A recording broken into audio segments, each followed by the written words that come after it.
پاسیفیک ریم. ژانر اکشن، ماجراجویی، علمی تخیلی. کارگردان گیلرمو دل تورو. فیلمنامه تراویس بیشام و گیلرمو دل تورو. تهیه کنندگان تاماس تال، جان جشنی و گیلرمو دل تورو. کمپانی های تهیه کننده برادران وارنر و لژندری پیکچرز. بازیگران چارلی هنم، ادریس البا، رینکو کیکوچی و چارلی دی. موسیقی متن رامین جوادی. پخش از برادران وارنر. زمان فیلم 132 دقیقه. تاریخ اکران جولای 2013. بودجه ساخت 190 میلیون دلار. کشور سازنده آمریکا. محل فیلم برداری کانادا. امتیاز فیلم در سایت IMDb 7.2.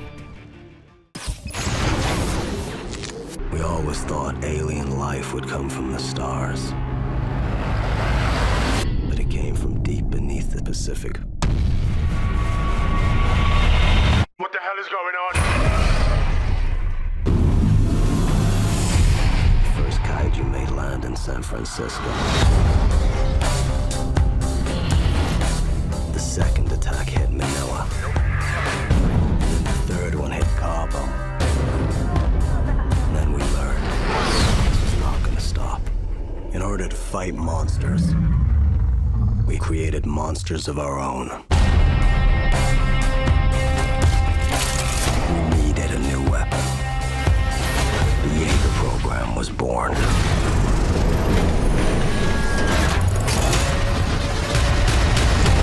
Two pilots, our minds, our memories, connected. And man and machine become one.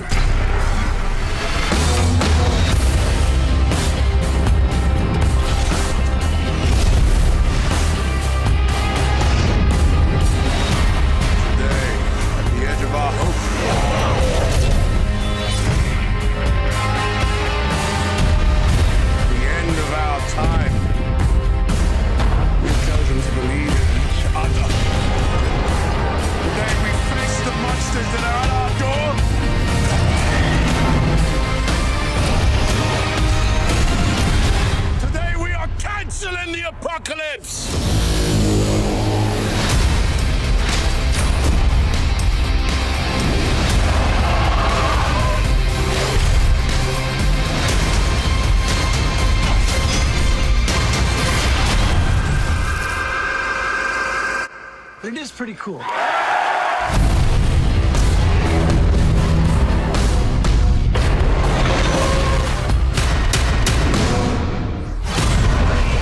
Pacific Rim.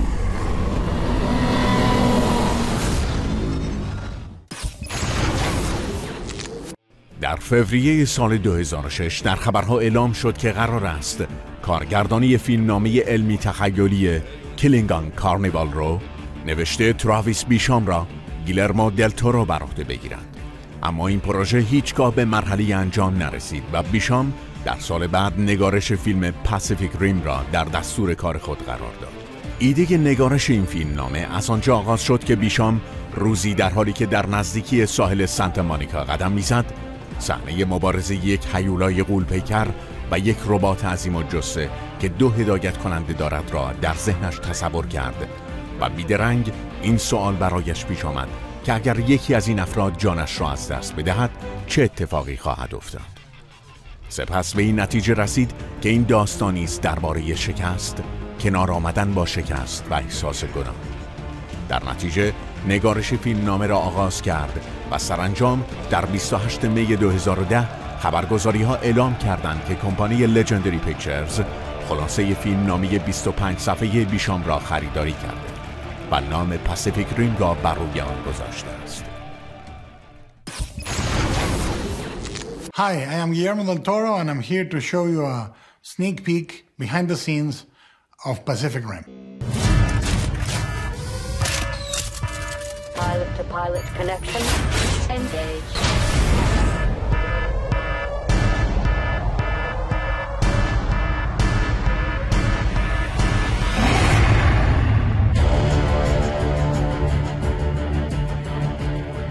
One of the very original ideas that have grown from this movie is the way the two pilots and the computer interact is through what we've come to call the drift. We tried to come up with ways of showing that was original. In order for the two bodies to be able to act as one, they need to share memories, instincts, fighting styles, and be able to become essentially one. You're fused with the machine. And a machine this large, the idea that one person could control the entire machine seems slightly too superhuman. The neural load to interface with the Jaeger proved too much for a single pilot. A two-pilot system was implemented. Left hemisphere, right hemisphere, pilot control. Initiating launch operations. Prepare for neural handshake. Initiating neural handshake. When you strap into the Jaeger, there's a preliminary stage where you try to sort of merge your consciousness with the other pilot. When you drift with someone, you create an incredibly poignant connection. Both pilots can see all of each other's memories and all of each other's secrets and information in each other's brains. Every memory, good, bad, everything, they become one. Two pilots engaged in neural bridge. When you are drifting, you go into silence. You don't think, and you try to not latch into a memory. You see exactly who they are, you know, that you can't hide it all in the drift. You have to know that the other pilot is going to know everything about you, good or bad. You have to be prepared to let somebody literally peek into your soul, peek into your head.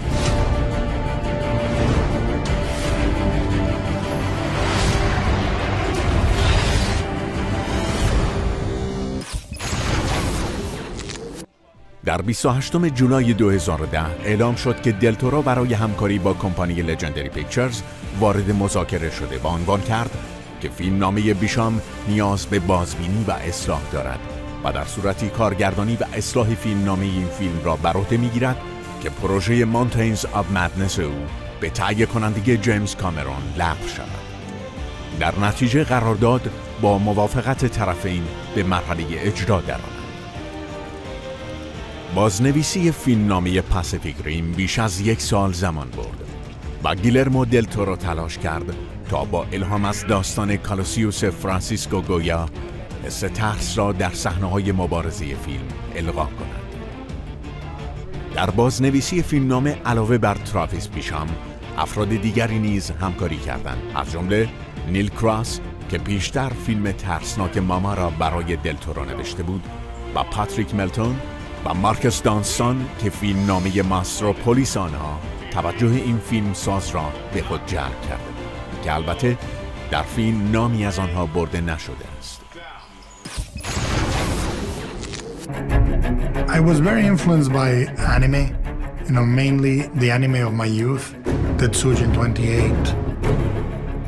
I really assembled a group of designers that knew and loved anime. The only rule I gave to the whole crew is that we should never discuss reference. We would respond only to the design of that particular robot within the universe of Pacific Rim. The first step on designing the robots was we did like 40, 50 silhouettes of all the robots. And we just looked at the silhouettes and I said, this one's good, this one's good, this one's good. And then we would grab that silhouette and start developing that robot. Guillermo's been very clear that he wants to differentiate all of the Jaegers, to come up with a personality, an attitude that each of them have that makes them different. Ready to activate the Jaeger in 3, 2, 1. The Russians control the Jaeger called Cherno Alpha. It looks like a big tank. It's incredibly powerful. There's the Chinese Jaeger, run by the Ways, the triplets. I think that would be really visually exciting to see these 3 people piloting one of these Jaegers. A Striker is the Mark V Jaeger. She's faster and more fluid and more agile than any other Jaeger. Gypsy Danger, is the very special Jaeger. That's the sort of hero Jaeger.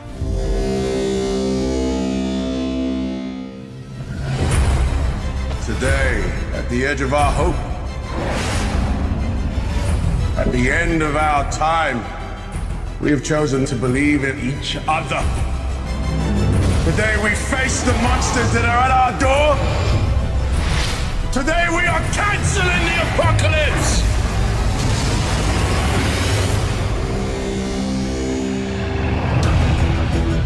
This is no longer a battle. It's a slow, painful surrender. And we can't surrender. These creatures coming out of the ocean, whose intent is to ruin the human race. I am aware those are my rangers that die every time a Jaeger falls. Where you meet us in this story, it really is the 11th hour. The Kaiju War has been waging for about 20 years, and we're really starting to realize that we're losing. So in response to that, we create these giant Jaegers. Initiating launch operations. Prepare for neural handshake. Initiating neural handshake? 2 pilots engaged in neural bridge. Then let's go fishing. فیلمبرداری از 14 نوامبر 2011 آغاز شد و در اپریل 2012 در شهر تورنتو ادامه یافت و در تمام مدت فیلمبرداری این پروژه با نام‌های دریاهای خاموش و دریاهای ساکن به فعالیت خود ادامه داد.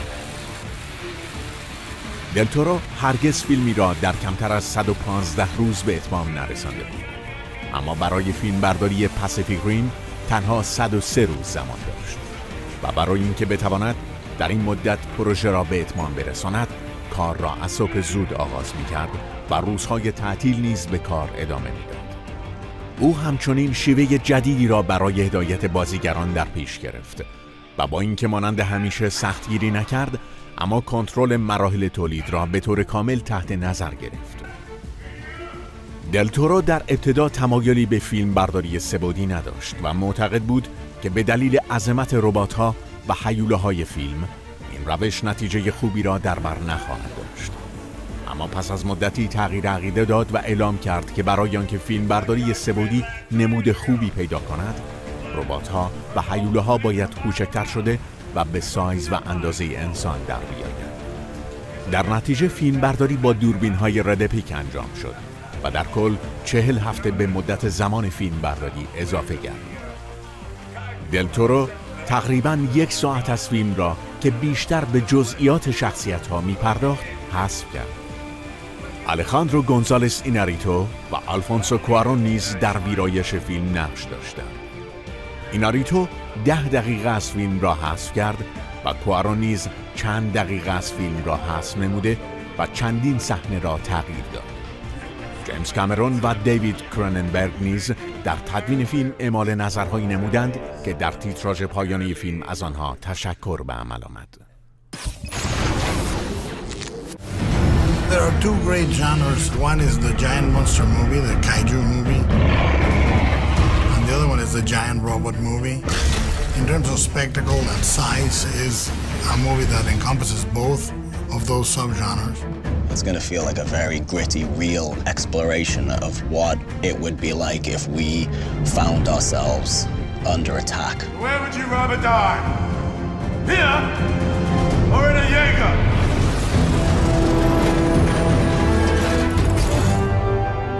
I wanted this movie to not be about a country saving the world. I wanted it to be the world saving the world.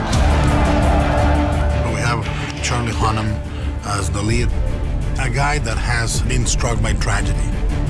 He has something enormous to prove. Man, kid, this is Marco Mori, one of our brightest. She wants revenge for losing her family. She wants to fight. She wants to be a part of the resistance. Idris Elba, and he is the moral center of the movie. The last man standing.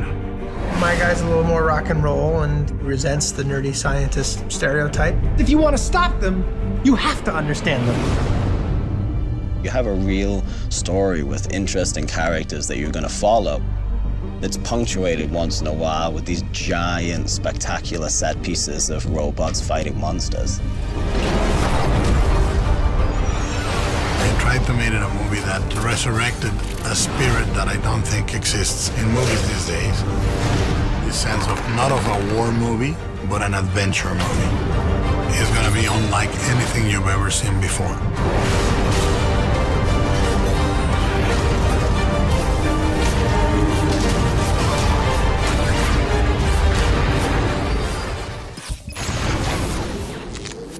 دلتورو تلاش کرد تا در طراحی ربات‌ها و هیولاها از هیچ یک از نمونه‌های پیشین الگو برداری نکند. در نتیجه صدها نمونه طراحی شد که تنها بخشی از آنها در فیلم مورد استفاده قرار گرفت. دلتورو عنوان کرد کایجوها موجوداتی عجیب و غریب هستند و خانواده‌ای گسترده‌ای اعم از خزنده، حشره و سخت پوست دارند. بنابراین باید یک طرح عجیب خلق می‌کردیم و با جزئیات مربوط به آناتومی حیوانات واقعی جذابیتش را بالا می‌بردیم تا به هیچ کدام از مخلوقات زمینی شباهتی نداشته باشد و موجوداتی کاملاً فضایی و فرازمینی جلوه کنند. When I watched a monster movie, the big money shot for me was the monster. And in Japanese kaiju films, that's what it was about. The word kaiju means monster in Japanese. The kaiju is a classic Japanese genre. Giant beasts and monsters that have all kinds of different characteristics and shapes and sizes. Kaijus in Japan have many, many forms. And we wanted to stick to the basic groups of kaijus that would be based on life forms that exist on Earth. We tried to echo real animals. So we tried to echo a gorilla, we tried to echo a shark. If you can imagine a crocodile and a lizard, okay? Well, the lizard is the dinosaur, and the crocodile is the kaiju. Huge, grotesque, much more fierce. They're just as good in water as they are on land, so they'll dive under the water and come up and break the ship in half. It's pretty brutal. The moment you saw them on the screen the first time, you knew that they were deadly. They were capable of destroying the Jaeger. One of the rules I gave to the kaiju designers is I wanted to think how a man in a suit would fit in there.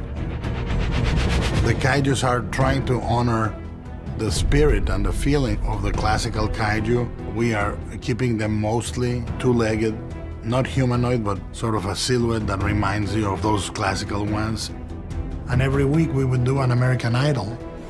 Once we liked the kaiju and we logged into it, and we would eliminate silhouettes. The first way you can do scale is context.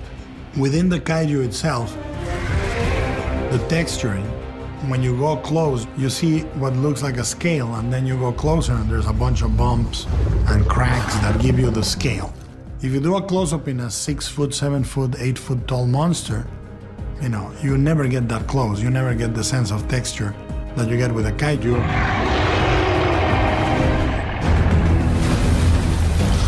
I think you're certainly going to look at Guillermo's kaiju and say they're pretty damn cool. There's something very pure and very full of love in monster movies, even more so in kaiju movies. You just love the creatures. This movie speaks to the kid in me in a way that no other movie I've ever made does.